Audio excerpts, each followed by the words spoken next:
vendredi 13 octobre, pour améliorer ses fins de mois, pour gagner de l'argent, c'est pas à l'euro-million qu'il faut jouer, il faut venir à l'euro-manifestation, parce que c'est une manifestation européenne, et c'est comme ça qu'on gagnera ensemble des augmentations de salaire.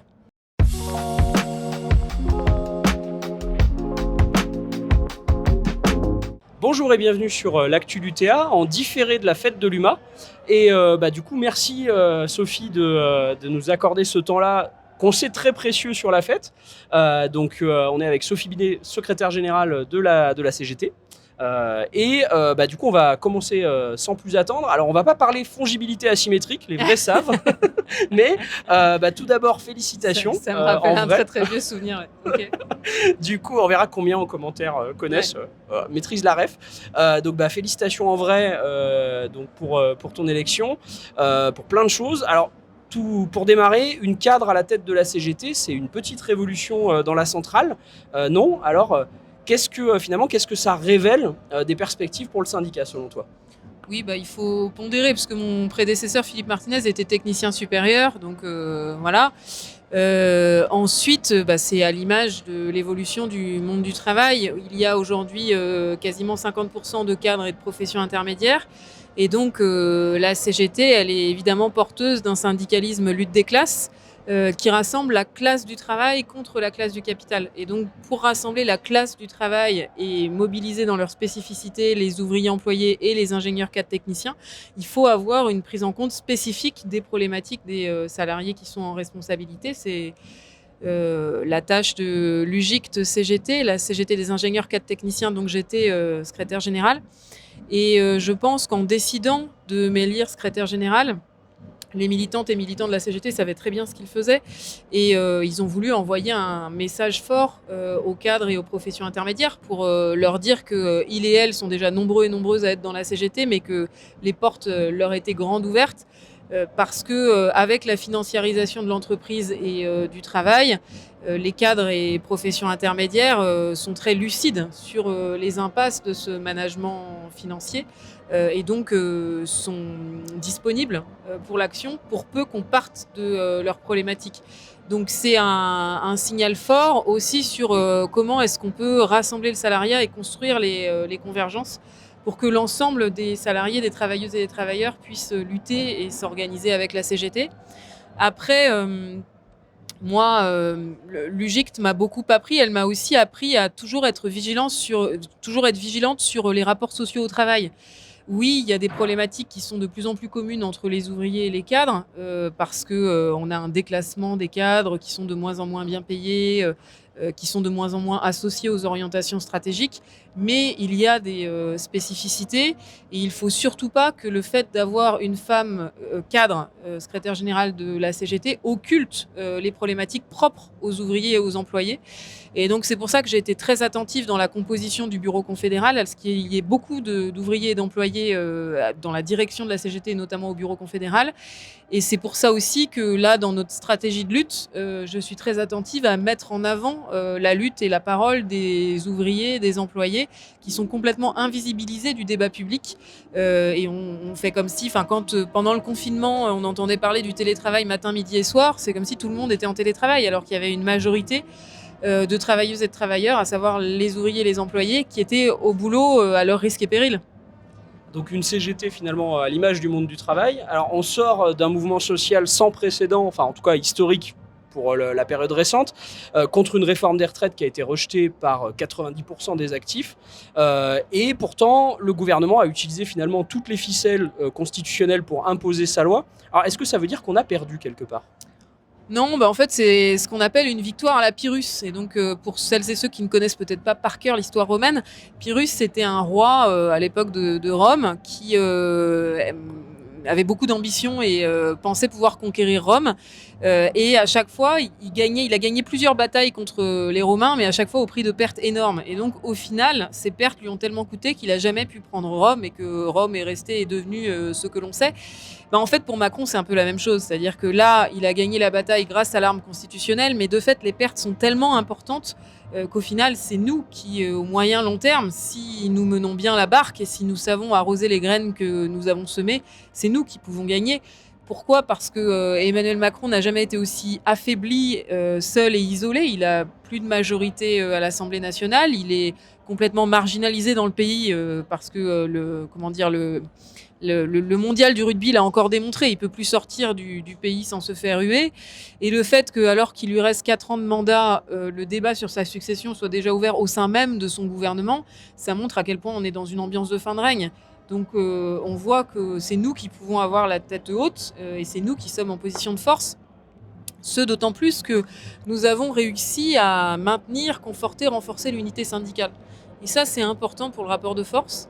C'est important parce que c'est ça qui permet à la CGT et au mouvement syndical de jouer son rôle de boussole et de phare dans le brouillard et dans la tempête.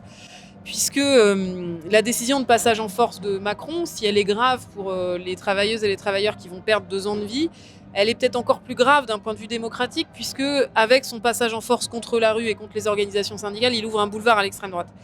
Et donc, aujourd'hui, la CGT, les organisations syndicales et l'intersyndicale est une forme de digue, de barrage, de dernière boussole pour empêcher ce désastre annoncé de l'accession désormais possible de l'extrême droite. Mais moi, je suis au pouvoir, mais moi, je suis convaincue que nous pouvons encore empêcher la catastrophe.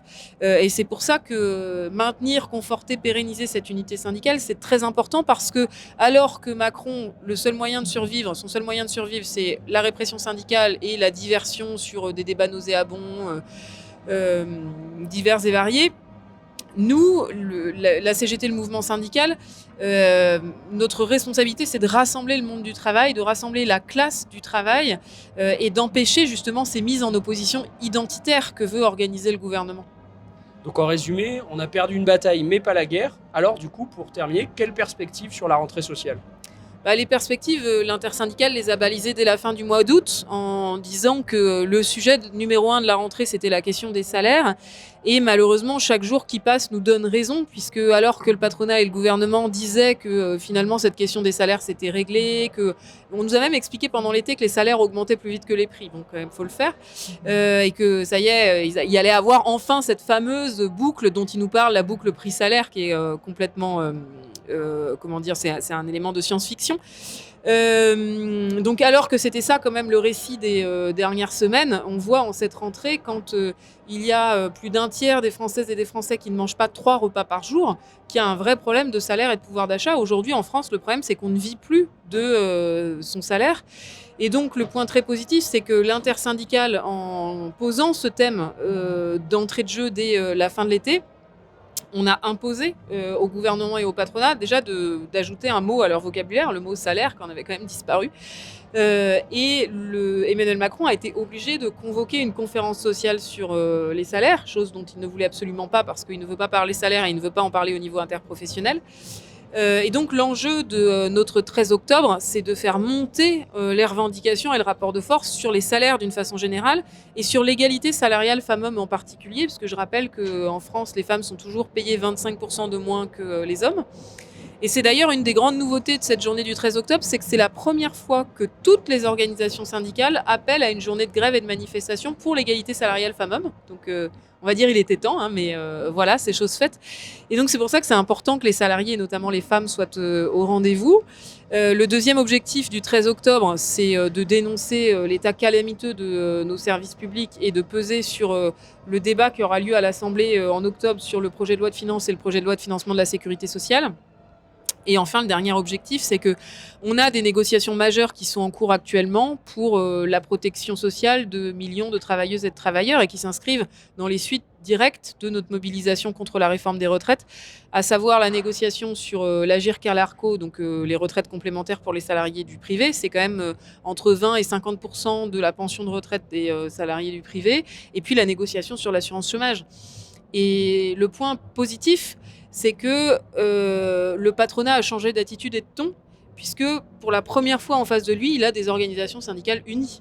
pour la première fois, c'est des négociations dans lesquelles, que nous préparons en intersyndicale et dans lesquelles l'ensemble des organisations syndicales ont dit qu'elles refusaient la lettre de cadrage imposée par le gouvernement sur la négociation assurance chômage, que nous refusions que le gouvernement pense que les comptes du paritarisme, l'argent des allocations chômage, l'argent des retraites complémentaires, c'était sa petite tirelire pour financer ses politiques publiques. Et l'ensemble des organisations syndicales sont unies pour refuser tout accord régressif en matière de droit à chômage ou à retraite complémentaire. Et ça change vraiment la donne.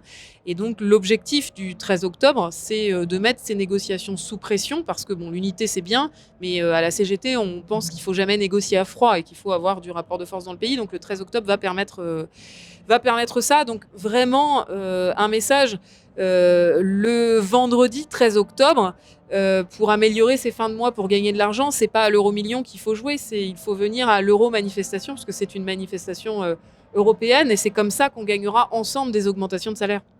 Eh ben merci. Du coup, on se donne rendez-vous toutes et tous dans la rue le 13 octobre pour les salaires et pour l'égalité salariale. Donc bravo encore pour tout ce travail et l'unité syndicale et le travail européen, parce qu'on le souligne. En France, on le souligne assez peu, ça, oui. Ce côté travail européen. Et je sais que pendant le mouvement des retraites déjà, du coup, vous avez été à l'initiative avec le syndicat d'un rassemblement des syndicats européens. Donc là, qui seront encore nombreux à Paris d'ailleurs le 13 octobre. On a des délégations de toute l'Europe qui vont venir à Paris le 13 octobre. Voilà, donc c'est du coup ça c'est quelque chose d'assez important, donc bravo. Merci à vous qui avez suivi. Donc on vous invite évidemment à liker cette vidéo, à la partager sur vos réseaux sociaux massivement avant le 13 octobre pour faire connaître l'enjeu de la mobilisation, et puis à vous abonner à la chaîne également. Et encore merci Sophie de nous avoir consacré un peu de temps, qu'on sait encore une fois très précieux sur cette fête de l'UMA, et puis à une prochaine sur une fête du travailleur alpin très certainement. Inch'Allah, voilà. Mais c'était un plaisir. À bientôt, merci.